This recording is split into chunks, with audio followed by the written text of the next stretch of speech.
Bom dia a todos, a todas, a todes. Hoje é 3 de maio, são 9h12 da manhã. Estamos fazendo essa nossa palestra, essa nossa aula com o nosso convidado externo, Gonzalo Berron, que dispensa apresentações, mas eu queria fazer só uma breve introdução, porque isso é importante, né, para os alunos, para as alunas do nosso curso de Relações Internacionais, que é justamente, Gonzalo, essa perspectiva da prática das relações internacionais. E é uma coisa que falta muito para os nossos alunos, tanto do ponto de vista de estágio, né, de experiências concretas deles no mercado de trabalho, quanto dessa experiência também daqueles que fazem as relações internacionais que não dentro de uma perspectiva do Estado, ou seja, além da diplomacia. Então, essa nossa discussão aqui, ela tem muito a ganhar para a nossa universidade, já te agradecendo, Gonzalo, essa sua possibilidade de estar conosco essa manhã, porque nós temos, então, o nosso colega Gonzalo, que é formado pela Universidade de São Paulo, fez o seu mestrado e o seu doutorado no Departamento de Ciência Política, então tem uma trajetória nas dimensões científicas e acadêmicas, e, por outro lado, tem uma atuação na militância das relações internacionais, em particular nos movimentos sociais transnacionais. Então, Gonzalo, eu sempre repito isso, né, para os nossos alunos e falo um pouco, às vezes, também da minha experiência na Confederação Sindical das Américas, que sempre muito me honrou, me honra, e que foi a minha experiência prática também, né, de colocar o ferramental teórico em ação, né? Então, defendendo interesses, encontrando problemas, encontrando desafios no cotidiano, e acho que essa dimensão, não só para o nosso curso, mas eu acho que para todos os cursos de relações internacionais, falta muito. Então, é com muito prazer que a gente te recebe aqui para escutar as suas reflexões, a sua experiência.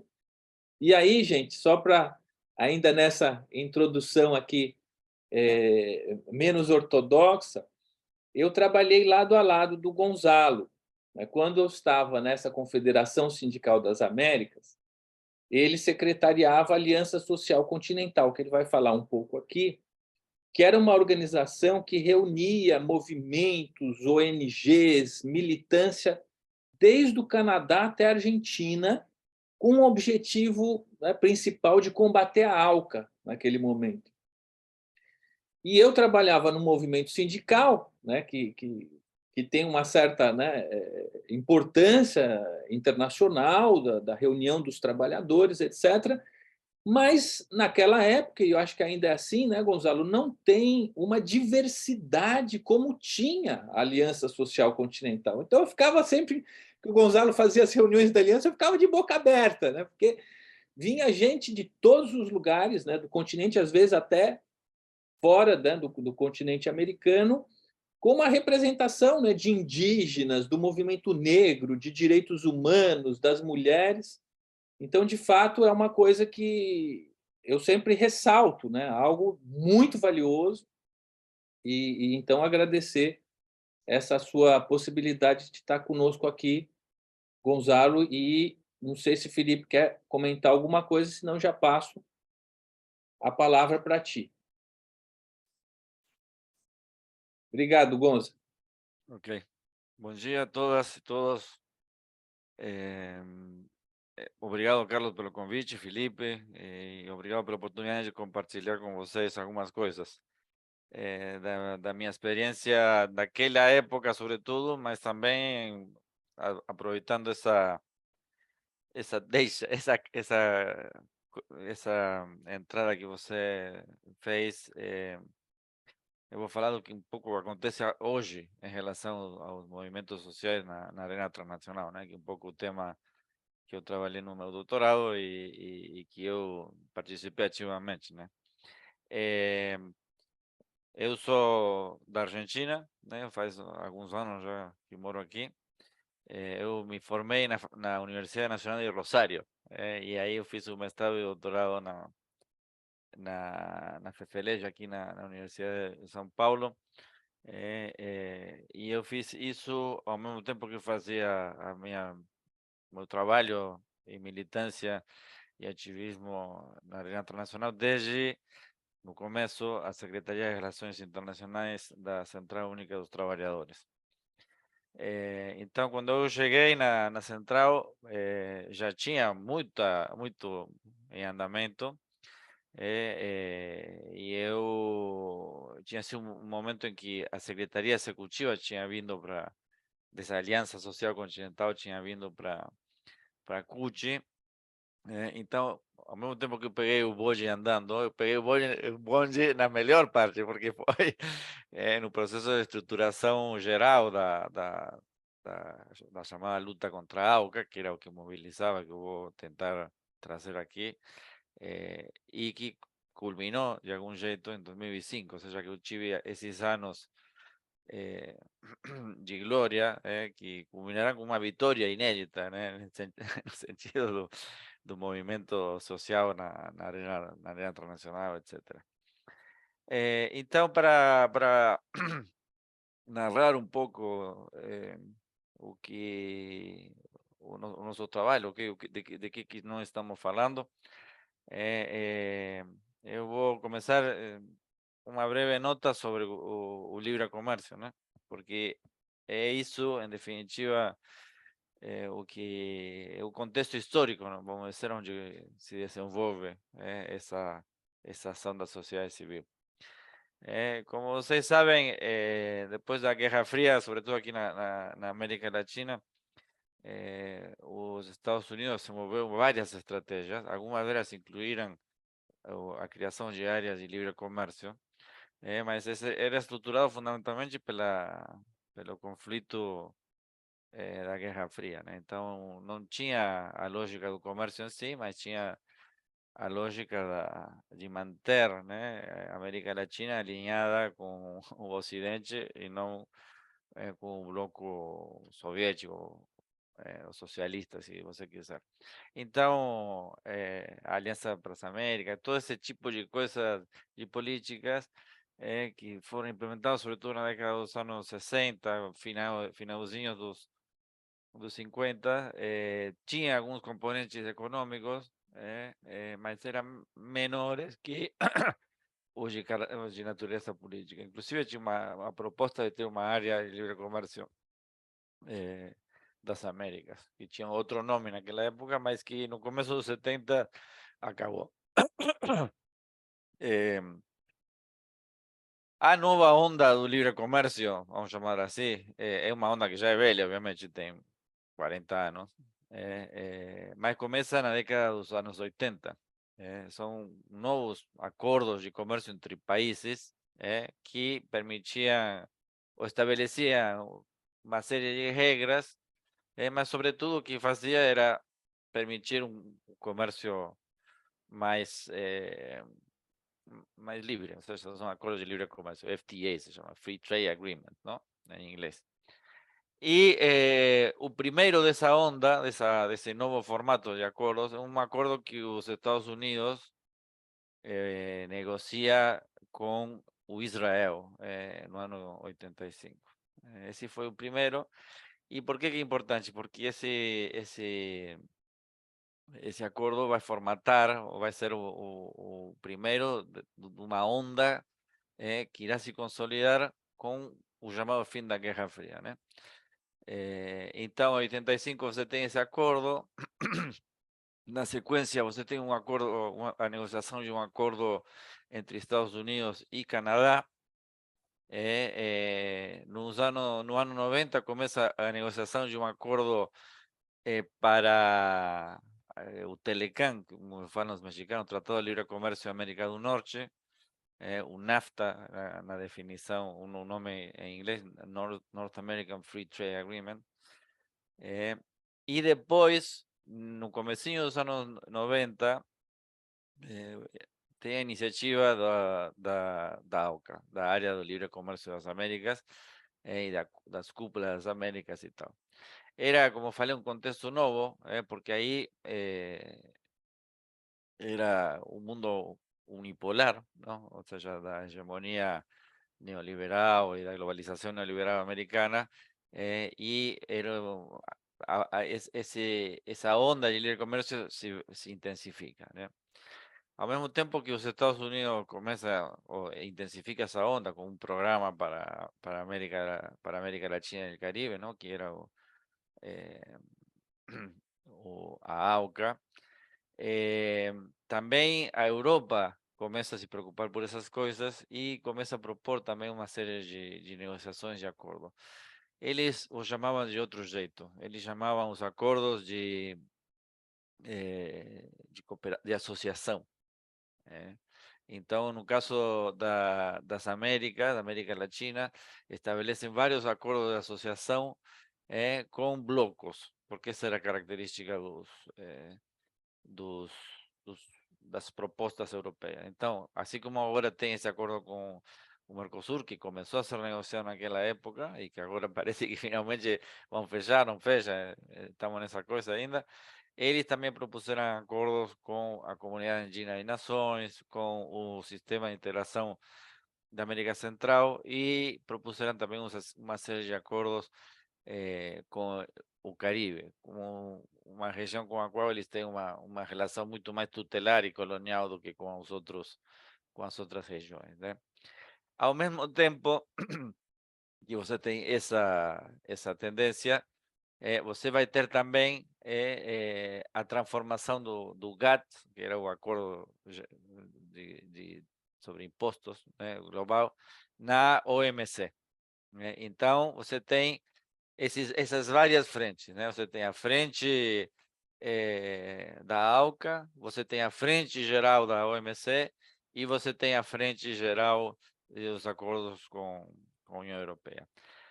Ao longo da década dos anos 2000, isso aí vai ter uma mudança. Por quê? Em parte porque, devido à história que vou contar, não? Da mobilização social, em 2005 a negociação da AUCA fracasa, finalmente, uma cúpula em Mar del Plata, e os Estados Unidos aí começa outro tipo de estratégia de comércio, que é a assinatura de acordos ou bilaterais, com Chile, já tinha feito uma negociação também nessa década, com a Colômbia, com a América Central, negociou em um grupo de países, e com vários outros. E, bom, e com o Caribe tem uma relação de preferência ainda.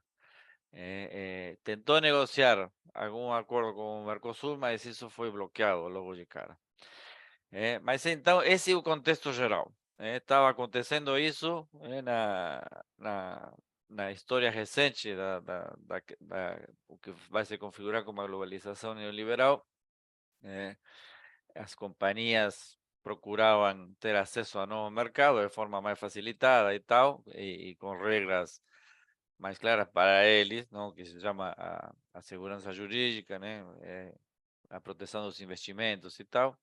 Então, você tem essa proliferação de acordos de comércio, junto com uma proliferação também de acordos de investimento, né? Os acordos de comércio são um pouco mais difíceis de negociar, porque são mais complexos, e os acordos de investimento são um pouco mais fáceis, mas às vezes são a mesma coisa, ou seja, os acordos de comércio, muitos deles incluem também uma parte de garantias aos investimentos, né? Então, esse é o contexto global. Como vocês sabem, isso se intensifica nos anos 90, depois da famosa queda do muro e tal, e da consolidação da globalização neoliberal. Ao mesmo tempo que começa a ter os impactos dessa globalização, sobretudo as transformações nas estruturas econômicas, né, dos nossos países, sobretudo, e os impactos da abertura, das privatizações, da desregulação, das leis de propriedade intelectual, eh, enfim, da flexibilização do trabalho, enfim, tudo isso que vai ir configurando um caldo, uma cultura, né, de, de impacto na sociedade, de mudança ou de transformações, em muitos casos fortes das sociedades, e de contestação. Então, de contestações nacionais, né? A luta contra as privatizações, contra a desregulação do trabalho, vão ter muitas reações também ao desemprego, né? À pobreza, enfim, no meu país, a Argentina é um caso típico disso, né? Só que, claro, isso aí tudo é feito num contexto de hegemonia ideológica neoliberal, então aí os governos vinham com esse arcabouço e essas políticas muito, como que não tinha um questionamento, ou seja, essa era a ideologia ganhadora, que tinha ganho a Guerra Fria, vamos dizer assim, isso era o que tinha que ser feito, uma pressão internacional muito forte, e era como o novo common sense, ou seja, o senso comum era fazer isso. Só que isso aí, claro, tinha muitos impactos, né? Então, isso vai ir promovendo uma série de mobilizações. Mas e um amadurecimento, vamos dizer, essas mobilizações contra a globalização neoliberal, né? O chamado o antiglobalismo, não? Ou globalifóbicos, ou seja, antes dessa onda que vocês viram de movimento anti-globalização à direita, tinha o movimento anti-globalização à esquerda, ou seja, da parte dos povos, dos afetados, enfim, pela globalização de forma forte e com um sentido mais social e de direito, né? Esse amadurecimento que acontece, então, no finalzinho da década do 90 tem raízes. eh, Tem raízes organizacionais, mas também tem raízes no que tange o que eu chamo da identidade, ou seja, dos conteúdos que vão dizer, primeiro, quem é o adversário, né, o inimigo, em terminologia assim mais radical, né? E como a gente define o que nós somos, e quais são as nossas reivindicações e tal, né? Na minha tese, eu falo que justamente essa identidade desse movimento que está se configurando vai se fundamentar numa descrição, numas afirmações, não? Da realidade na qual o livre comércio vai ser ameaça. E o livre comércio, obviamente, se junta à globalização neoliberal, à agenda das corporações, e, no caso da América Latina, também se junta ao imperialismo americano. Ou seja, essa é como se fosse a síntese dessa configuração identitária, que, como eu falo, se configura primeiro na negativa e depois se enche de atributos e da diversidade. É verdade, e isso é fundamental, que você tem que fazer essa distinção, não, entre os elementos que hoje são chamados da narrativa, ou seja, como a gente descreve a realidade, e que naquele momento eu usei um outro arcabouço teórico e utilizei essa categoria de identidade, que obviamente a identidade se confirma através de forma discursiva, no que hoje se chama de narrativa, né?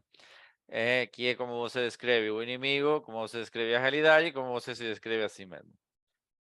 Isso é um processo longo e um pouco que vou explicar agora a partir dessa história. Ou seja, esse é um pouco o contexto e vamos ver como foi se configurando a estratégia e a construção dessa identidade na arena internacional. A primeira coisa que, historicamente, nós temos que ver, o que aconteceu de fato, é uma reação dos movimentos sociais canadenses à negociação do Acordo de Livre Comércio Estados Unidos com Canadá.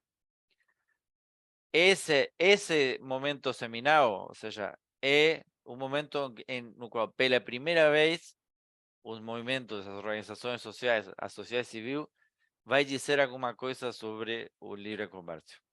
E vai dizer por que o livre comércio, ou esse tratado de livre comércio, como estava sendo negociado, tinha um impacto na vida deles. Isso não aconteceu nesse outro acordo que eu falei entre Estados Unidos e o Canadá, não, e o Israel. Aconteceu sim, nessa primeira negociação do CUFTA, se chama Canada-US Free Trade Agreement. E, sobretudo, os sindicatos canadenses se estruturaram, ou seja, se fecharam, porque entenderam que ali tinha uma ameaça. Então, sobretudo os trabalhadores da educação, um pouco os metalúrgicos também que tinham trabalho, mas no Canadá, só para vocês entenderem, tem uma central no lado canadense, num lado anglófono, e uma outra central no francófono. Essas duas centrais são centrais poderosas.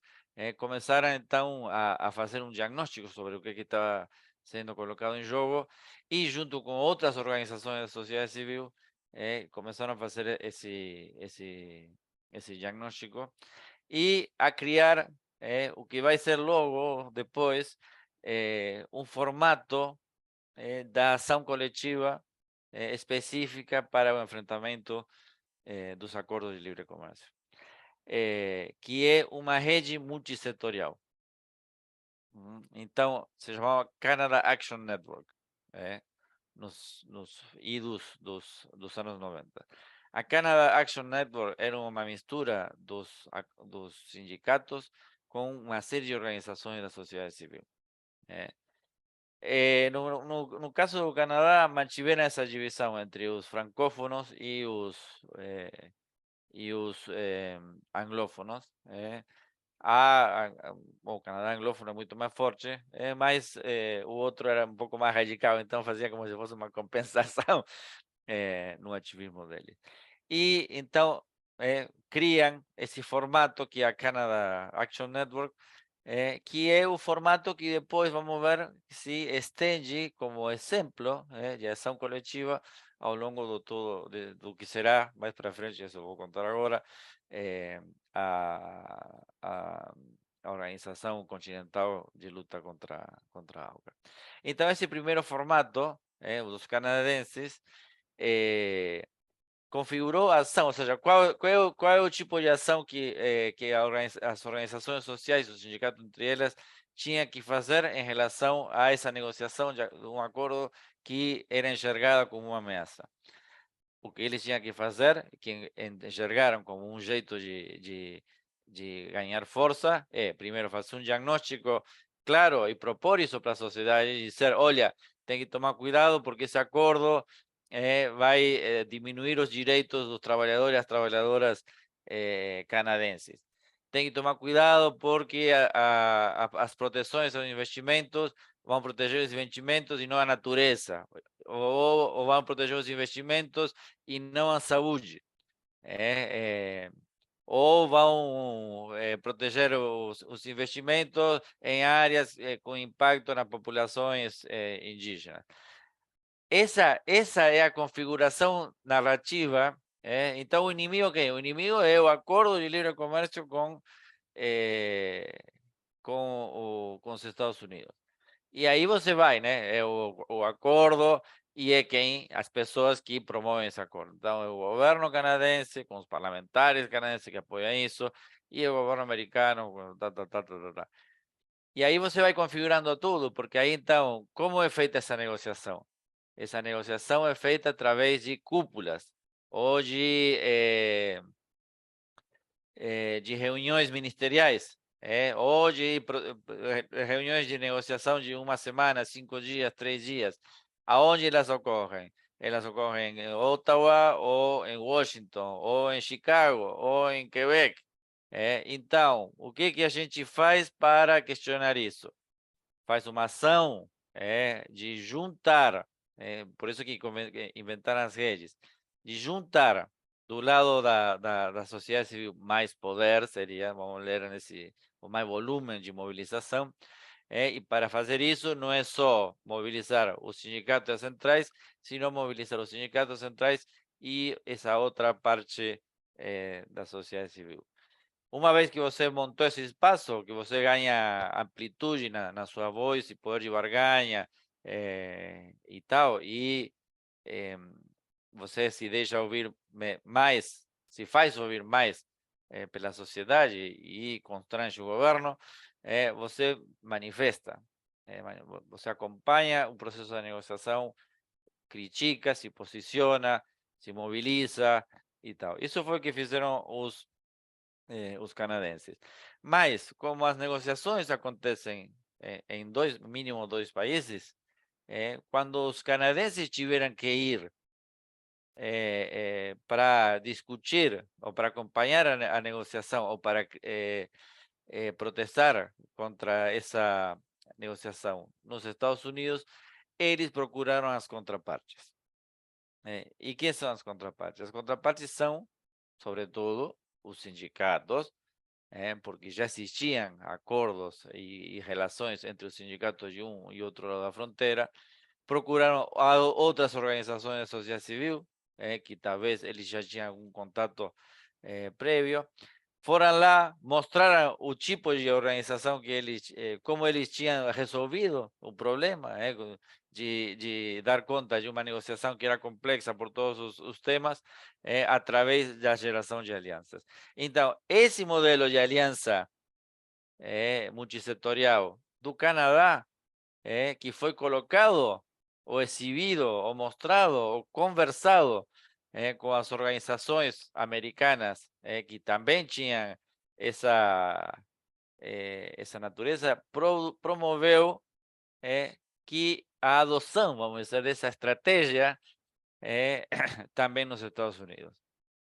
Então, também nos Estados Unidos surgiu uma coalizão exatamente igual à coalizão canadense. Isso é tudo no contexto da negociação do acordo entre Canadá e Estados Unidos. Só que, claro, quando você tem duas coalições dessa natureza igualzinhas, os americanos imitaram os canadenses, se comunicaram através de canais que já tinha, por exemplo, as redes sindicais, mas aí criaram juntos uma base de crítica conjunta, ou seja, através desse diálogo e da construção de pautas comuns, começam a desenhar o que seria uma identidade transnacional. Nesse caso, seria binacional, porque de Estados Unidos e de organizações dos Estados Unidos e do Canadá, mas que tem uma bandeira comum, uma bandeira, um slogan, uma palavra de ordem e tal. Isso aí é a identidade. Só que dessa vez é uma identidade que opera no nível internacional, vamos chamar por enquanto, desse jeito. E então começa a ter uma natureza internacional. Então, quando tinha a negociação no Canadá, os gringos, como falam, os norte-americanos, as organizações sociais norte-americanas vinham, quando acontecia o mesmo nos Estados Unidos, vinha e começa a emitir statements, comunicados, posicionamento político, se manifestar juntos, fora da sede da negociação, solicitam reuniões para acompanhar a negociação com negociadores conjuntas, ou seja, canadenses e, e norte-americanos, enfim. E começa a se constituir desse jeito um coletivo que vai para além da fronteira nacional. Essa negociação acontece, o movimento é derrotado, vence, e em 90 começa a seguinte negociação, que é a negociação do Tratado de Livre Comércio da América do Norte, o Telecam. Aí o que acontece? Já tinha, então, alguns diálogos, sobretudo sindicais. Eu quero chamar atenção sobre isso porque é importante, porque é como se fosse as estruturas do movimento social, né? Que já é pré-existente. Os sindicatos, eles estavam internacionalizados fazia muito tempo atrás. Aliás, o Carlinho trabalhou na Organização Regional Interamericana dos Trabalhadores, que era uma dessas entidades regionais de sindicato. E existia muito diálogo já sindical através desse mecanismo, né? Várias das organizações que faziam parte dessa organização regional eram os núcleos que tinham impulsionado essas estratégias, seja no Canadá, quanto nos Estados Unidos e depois no nível eh, internacional. E tinham diálogo com as organizações sindicais mexicanas. Então, quando começa a negociação do Telecán, é impressionante, porque é muito matemático. Você pode traçar exatamente o processo. Eu entrevistei todos eles, porque depois viram todos meus amigos e amigas. E era assim, não, então a gente se juntou com Karen, se chama Karen Ransom Kuhn, e ela contou como era aqui, e nós tínhamos contato com o sindicato porque nós fazíamos eh, reuniões dos metalúrgicos, né? E aí então eles falaram que era desse jeito. Aí então veio a primeira negociação no México, eles chamaram essas coalições, até porque no caso do México, os trabalhadores, os sindicalistas americanos e canadenses enxergavam um risco maior aos estándares trabalhistas, à própria geração, não, de emprego e tal. Aí então se reuniram com os mexicanos copiaram, assim, copiaram o modelo de ação eh, dos canadenses, que depois tinha ido para os americanos, e imitaram isso, criaram a própria rede, se chama Rede Mexicana de Ação contra o Livre Comércio, a REMAUC, nos mesmos padrões, com o mesmo tipo de constituencies, de integrantes, né, sindicais, ambientalistas, NGOs, ONGs e tal, e eles pegam toda a descrição, que é o que faz com que seja a tal de identidade, dos acordos de livre comércio feita por eles. Só que agora, a partir da chegada, vamos dizer, da onda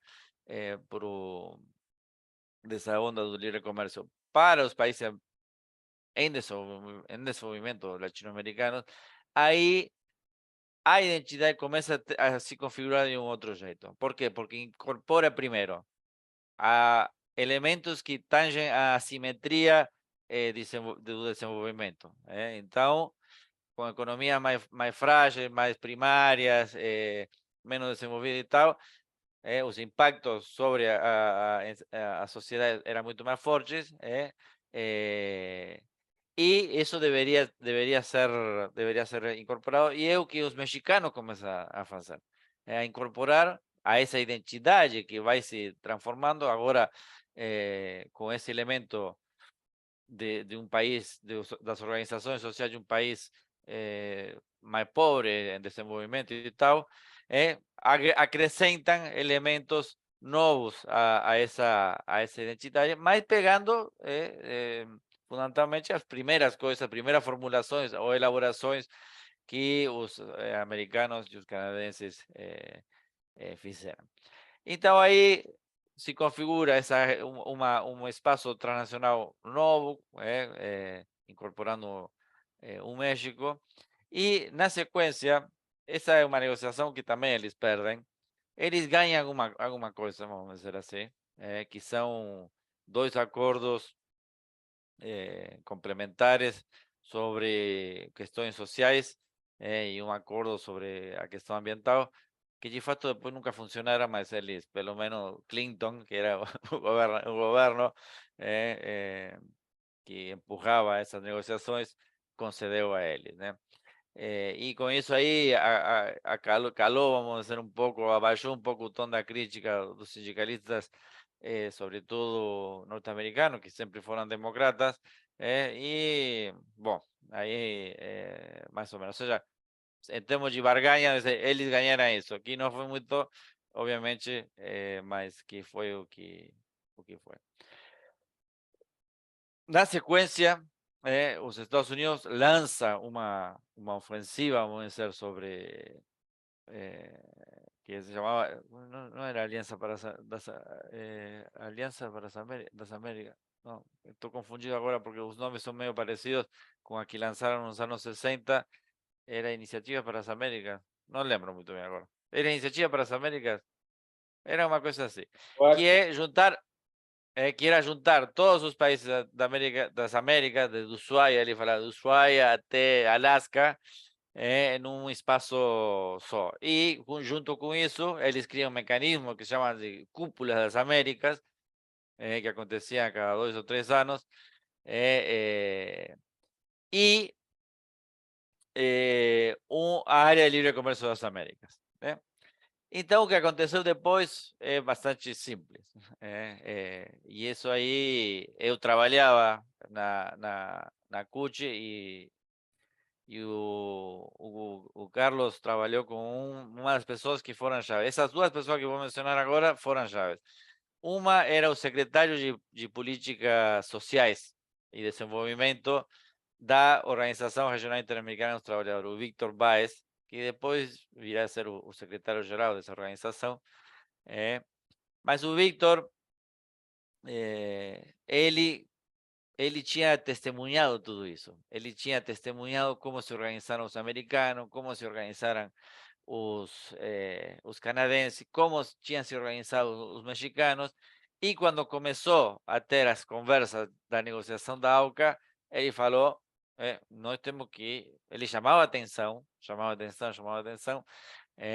dos outros sindicatos, falou, olha, pessoal, o que está vindo é isso, e temos que ver como se a gente se posiciona continentalmente ou não e como. Aí ele encontrou um parceiro muito ativo, inteligente e com vontade, isso é fundamental também, que foi o secretário de Relações Internacionais da CUT, o Keuri Jacobson, uma pessoa muito importante porque foi ele... Minutinho só. Porque foi ele que comprou essa ideia, ele entendeu que essa era o formato de ação, e ele, junto com o Vitor, e através dessa estrutura sindical, entenderam que tinha que criar, primeiro, esses capítulos nacionais, essas redes nacionais, e depois que tinha que reproduzir essa estrutura de redes e multissetoriais no nível continental. Ele conhecia muito, como eu falei, essa experiência mexicana, canadense e norte-americana. O Keuji, em particular, ele veio aqui no finalzinho da década, não no final, na segunda metade da década dos anos 90, quando a negociação da AUCA tinha começado, e criou aqui, criada em 98, 99, uma rede igualzinha à rede mexicana, que era igualzinha à rede canadense e norte-americana, né? Que é a Rede Brasileira pela Integração dos Povos, que é uma rede que ainda existe, que tem esse formato de multissetorial, ou seja, você tem uma estrutura que são os sindicatos e 2 ou 3 organizações sociais. No caso da Rebripe, era muito importante o papel da FASE, que é uma organização, uma ONG baseada no Rio, o INESC, que é uma outra organização que está em Brasília, várias ONGs, o movimento ambientalista, os jovens, as organizações de mulheres. Eles montaram uma Rebripe que era muito poderosa. Também participava do movimento do campo, né? Naquela época, o movimento negro não era muito atuante nessa agenda e ainda estava em construção. Depois terá a relevância que tem atualmente, mas até então não era expressivo. e o movimento indígena existia, assim, mas também não estava muito estruturado, que nem o está agora. Mas os jovens, ou seja, os movimentos sociais mais tradicionais, todos eles faziam parte dessa movimentação. Então, foi criada nessa iniciativa, né? Esses capítulos nacionais, eles promoveram a criação desses capítulos nacionais em outros países, né? Na Argentina criaram, no Chile criaram, na Colômbia foi criado e foi se multiplicando, né? Através desses canais, até que em 98 eles fazem uma primeira cúpula em Belo Horizonte, e aí decidem criar uma organização continental com essas mesmas características originais da multissetorialidade da rede canadense no nível continental, que se chamou a Aliança Social Continental. E era essa que depois eu fui o secretário, o coordenador, o facilitador, ou seja, como você quer chamar. Então, o interessante aqui é ver como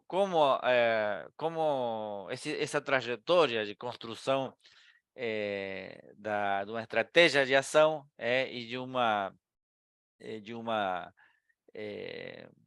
identidade, não? É interessante, eu usei isso para minha tese e eu vi isso operando na realidade. Tem um pensador, um autor já falecido, chama Charles Tilly, que pesquisa as dinâmicas da mobilização social, obviamente no nível nacional, né?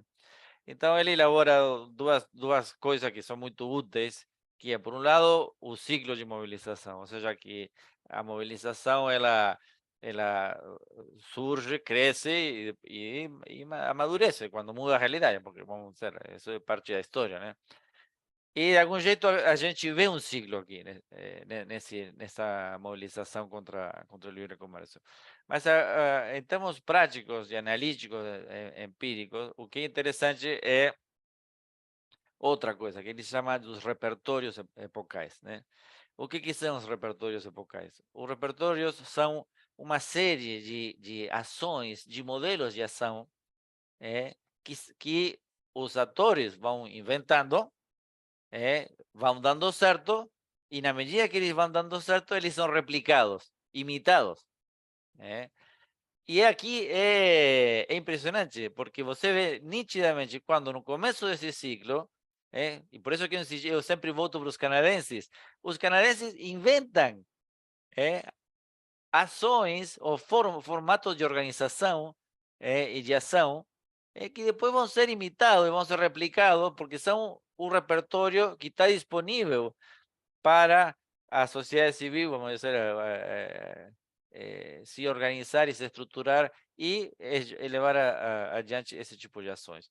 Então, esse repertório vai se alargando e vai se estendendo ao longo desse período até constituir, se consolidar no que foi depois a grande mobilização social da Aliança Social Continental. E mais um elemento, porque o que acontece é que também há um diálogo, não é que você compra o repertório e diz, não, vou fazer isso, e eu imito exatamente. Não, você tem que adaptar a sua realidade. Se o seu país é mais agrícola, então, e as massas são mais mobilizadas, vamos dizer, no campo, ou tem um movimento indígena muito forte, você tem que se adaptar e você tem que fazer as propostas identitárias, ou seja, de narrativa e tal, para incorporar, obviamente, as demandas e até estruturar, né? Porque as demandas se estruturam também nesse diálogo desses outros setores, né? Ou há também tradições de mobilização que dialogarão, então, com esse repertório que você tem ali, né? E depois há processos de enriquecimento, né? Porque, então, isso que eu falei da constituição da Aliança Social Continental, depois, como dizer, empalma, né? Como se fala, ela conflui com um outro movimento muito forte aqui na América Latina, que era a mobilização que tinha tido em relação ao jubileu. Não sei se você lembra, Jubileu 2000 e os 500 anos.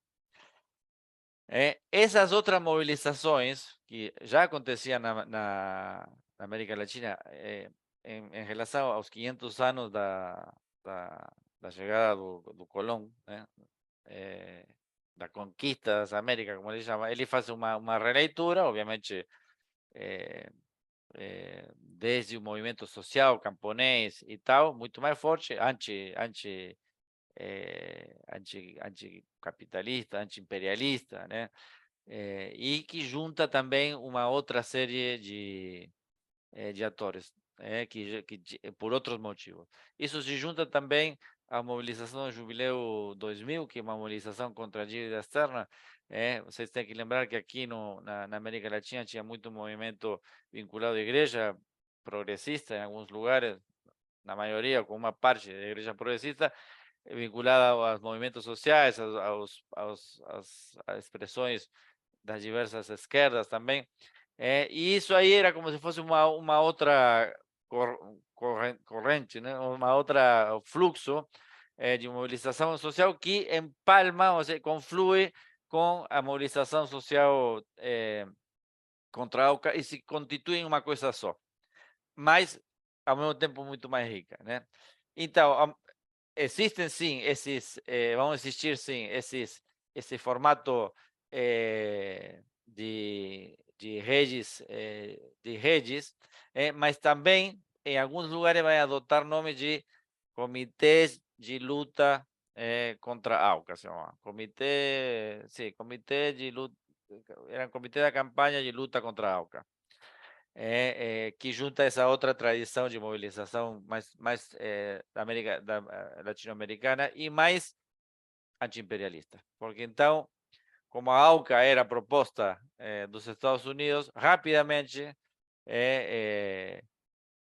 todo o anti-imperialismo, vamos dizer, o anti-americanismo das organizações sociais e políticas da América Latina se juntaram nesses espaços. Então, tendo essa coluna vertebral, vamos dizer, que eram as organizações da aliança, que também se preocupavam por fazer esses estudos, acompanhamento das negociações e tal, você tinha essa outra coisa, que é a campanha continental de luta contra a AUCA, que juntava as duas, mas que era maior, vamos dizer, para fazer a mobilização em todos os países. E aí sim, era em todos os países que tinha comitês e tal, porque era entendido que esse era o momento, a ação que era para ser feita nesse momento, né? Aí foram desenhados também outros tipos de ações, já juntando também essa outra tradição mais de mobilização mais forte, que foram as cúpulas dos povos. As cúpulas dos povos eram cúpulas sociais que confluíam ou que se faziam de forma paralela às cúpulas das Américas, que eram as cúpulas dos presidentes. E geralmente terminavam com gás lacrimogêneo, todas elas, porque eram bem confrontativas. Eu fui em várias delas e sempre acabávamos fugindo das balas de borracha, do gás lacrimogêneo e tal. Era bem forte. Isso também faz parte do que era a mobilização, o repertório. Porque eu não sei se vocês lembram, não vão lembrar, mas talvez alguma vez leram em algum texto, não tem como lembrar, né? Mas talvez leram, aconteceu no fim da década de 90 a famosa mobilização de Seattle, que era como se fosse a expressão global do movimento anti-globalização contra a OMC. Em Seattle era uma rodada de negociações da OMC, da Organização Mundial do Comércio. Estava sendo negociado também de forma paralela um acordo de investimentos, o AMI, um acordo acordo multilateral de investimentos, e em Seattle convergiu todo o movimento, que era bem diverso, porque era sindical, com uma trajetória ou uma cultura de manifestações giz, com os movimentos mais autonomistas, com outro tipo de manifestações, de expressões. Aí apareceram todos aqueles que se fantasiavam de tartaruga, enfim, aquela toda coisa mais criativa e de ação direta, mas tudo confluiu ali. E isso aí virou como se fosse uma grande referência das mobilizações anti-comércio, anti-livre comércio, anti-globalização e tal.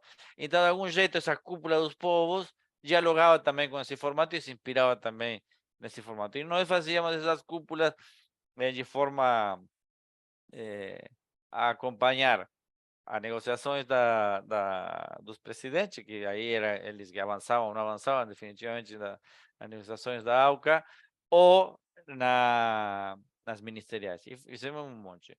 Um outro elemento que ajudou nesse processo de mobilização, como um foro, um espaço para divulgação das ideias, o compartilhamento dessas identidades, e espaços de aprendizado das estratégias e tal, foram fóruns sociais mundiais.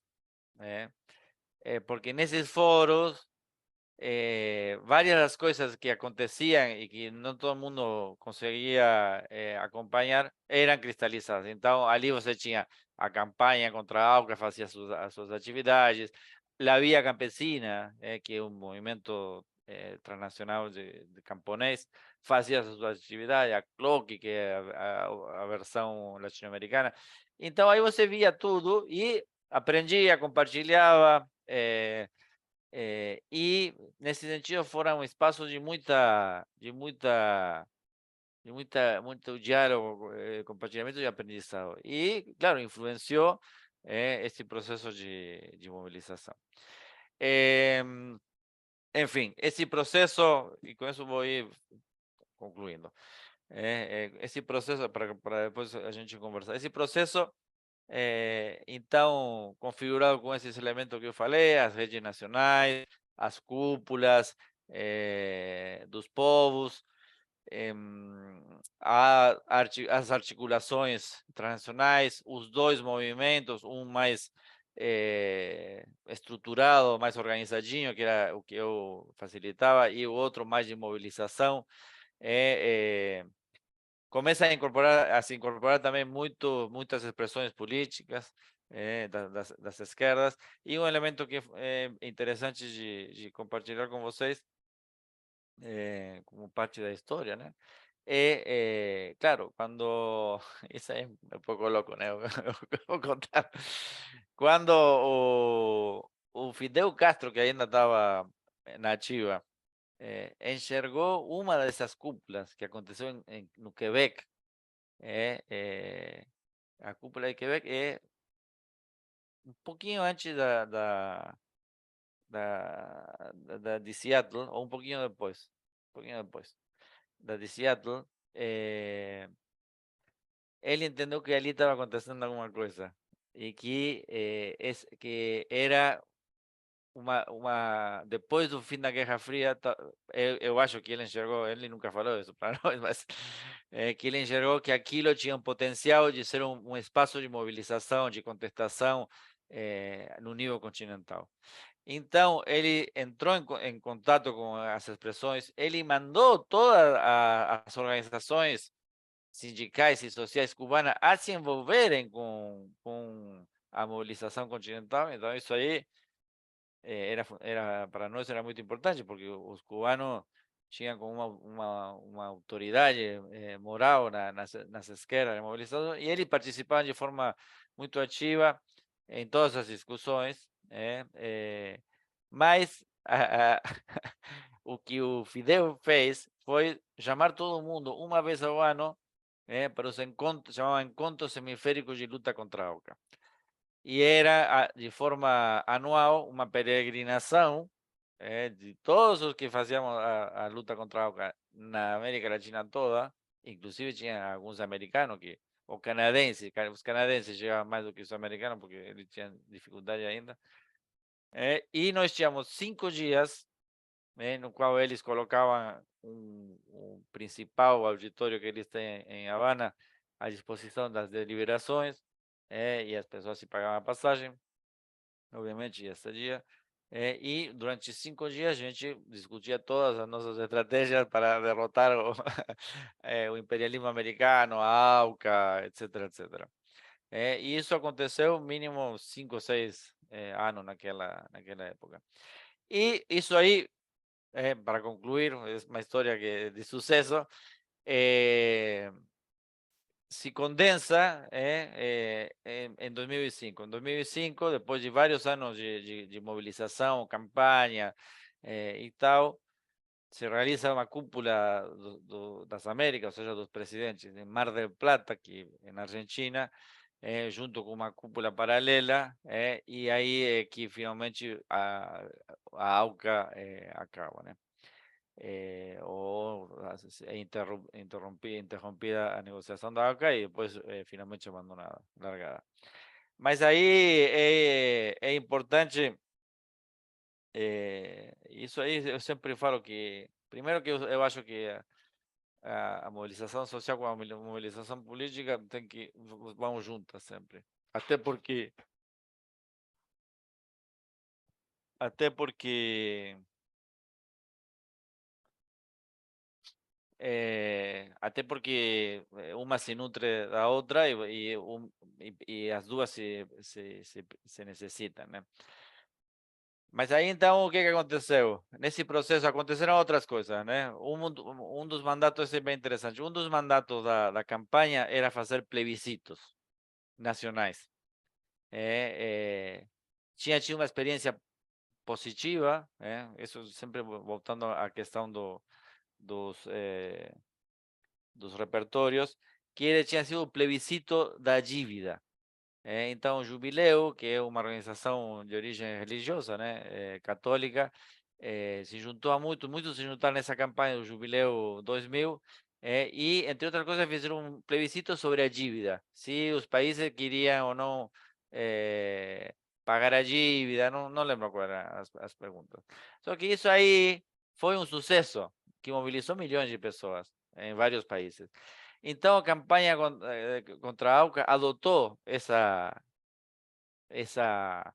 metodologia de mobilização, de organização e tal, e mandatou a todos os capítulos, né, nacionais e tal, a fazer esses plebiscitos nos países.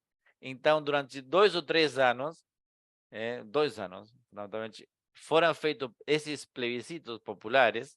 Aqui foi feito, votaram 10 milhões de pessoas no Brasil, em vários países. Então, o plebiscito era muito interessante porque era um jeito de levar o debate à sociedade.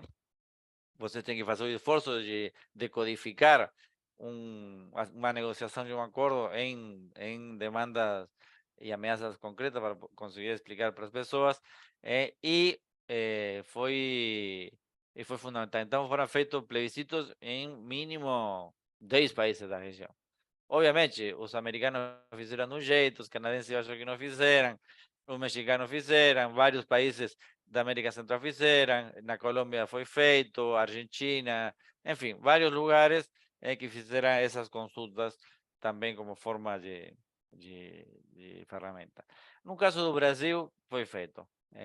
E no caso do Brasil, o Comitê de Luta contra a AUCA também incluía partidos políticos. Então, tinha o PT, tinha o PCdoB, tinha o PSTU, tinha vários partidos que, junto com as organizações sociais, também participavam dessa mobilização.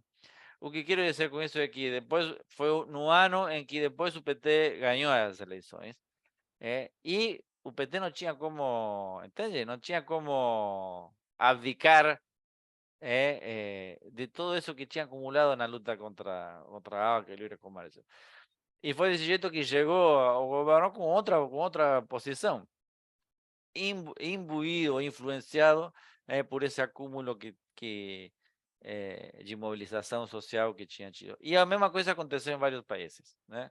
Em parte era uma contestação aos efeitos nocivos da globalização neoliberal, que incluía o livre comércio, e que constituiu un ciclo progresista de gobierno progresista que todos nós já sabemos na década de 2010, esse ciclo progressista estava em relação estreita com a mobilização contra o livre comércio e a AUCA, e bom, então foi como uma transferência da sociedade civil para o governo, obviamente colocada brilhantemente pelo Amorim, pelo Samuel Pinheiro Guimarães e companhia, de um outro jeito, governamental, estatal, mas acabaram bloqueando a negociação com os argentinos, com o Chávez, que também não queria, e com vários outros governos, e acabou a negociação. No que foi finalmente a grande vitória. No interim, também aconteceram processos de resistência aos acordos nacionais, que não era necessariamente na arena internacional, né? Era mais de resistência na Costa Rica, na América Central, não sei, Carlos, se você lembra, no Chile, no Peru, mas eram mais nacionais e relacionados a acordos bilaterais, não? Que também rolaram, mas, claro, mamavam todos dessa grande experiência de luta contra a OCA, mas era diferente. Esse ciclo acaba, vamos dizer, com a vitória, ou seja, acaba com uma história de sucesso no nível continental. Continuaram outras dinâmicas, mas no nível continental nunca mais teve nada parecido. Porque tiveram tentativas de organizar, mas como a identidade, eu sempre falo, como a identidade estava constituída na rejeição ao livre comércio e a AUCA, uma vez que se acabou o inimigo, todo começou a ser diferente.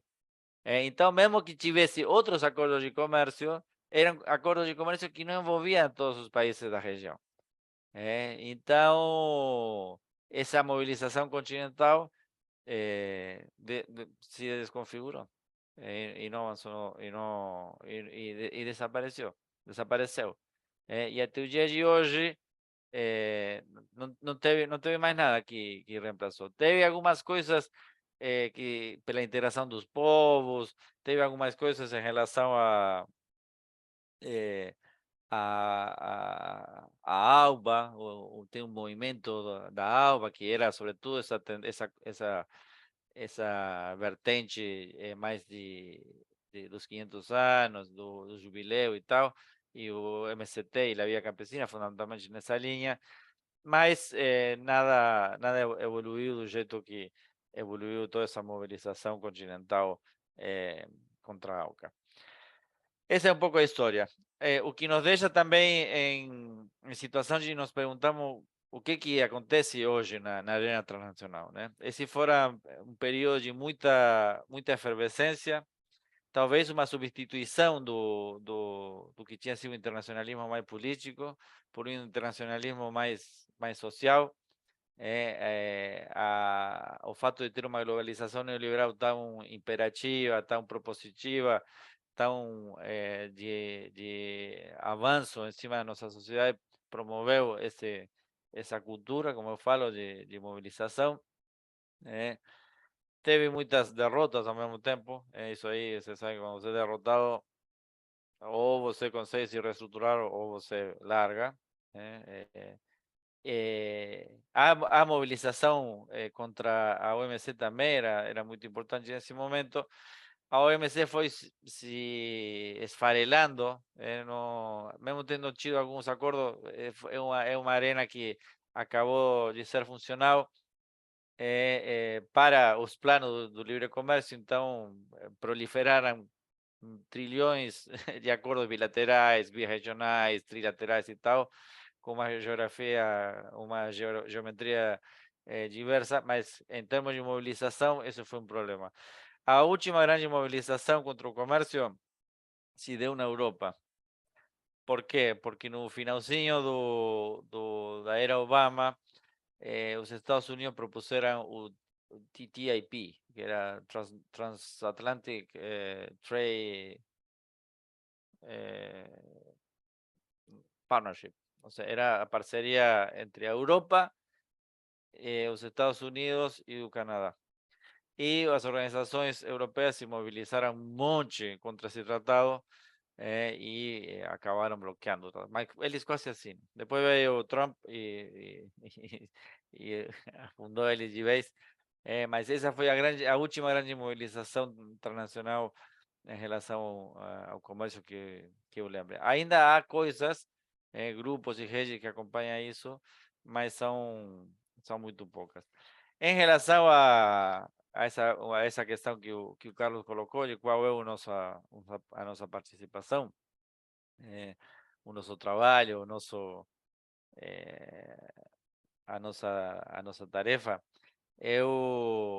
claro, eu vou contar assim brevemente o que eu fazia, para vocês entenderem qual era a importância. Primeiro que eu descobri que tem uma área das relações internacionais, sobretudo a partir da década dos anos 90, que é uma área onde a sociedade civil está largamente representada, né?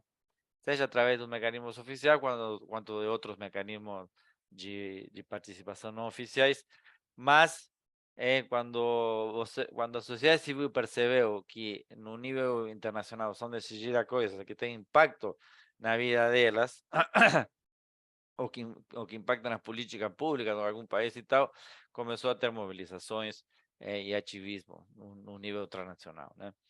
Por exemplo, hoje eu acompanho uma negociação para um acordo sobre empresas e direitos humanos no nível do Conselho de Direitos Humanos da ONU.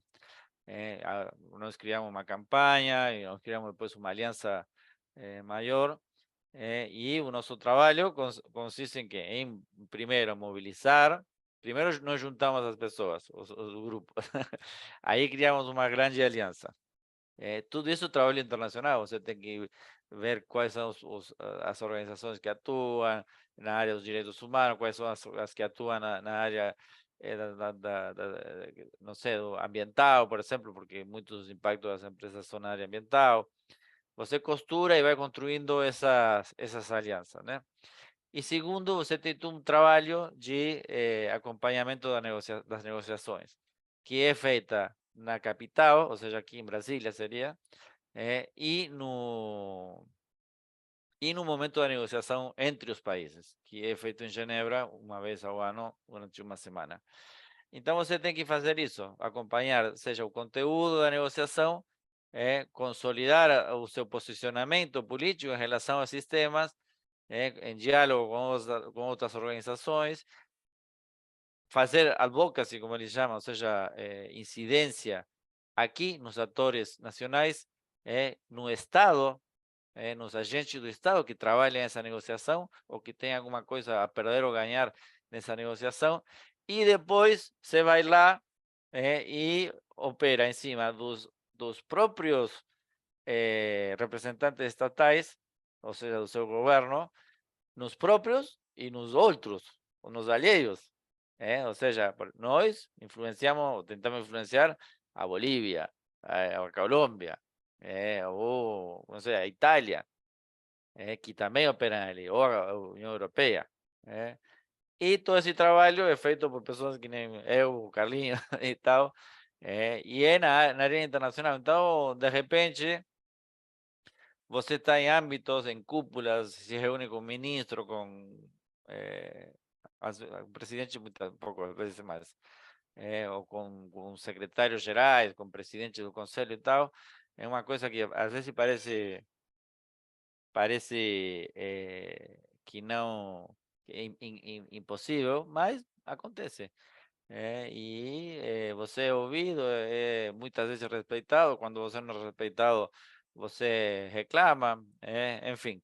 Essa é parte do jogo político, de incidência e tal, através das organizações da sociedade civil. Carlos, é um pouco isso. É uma história um pouco longa e complexa, mas é o que eu tentei fazer ela simples, trazendo os vários elementos de qual ela se compõe. E vamos para perguntas, os comentários.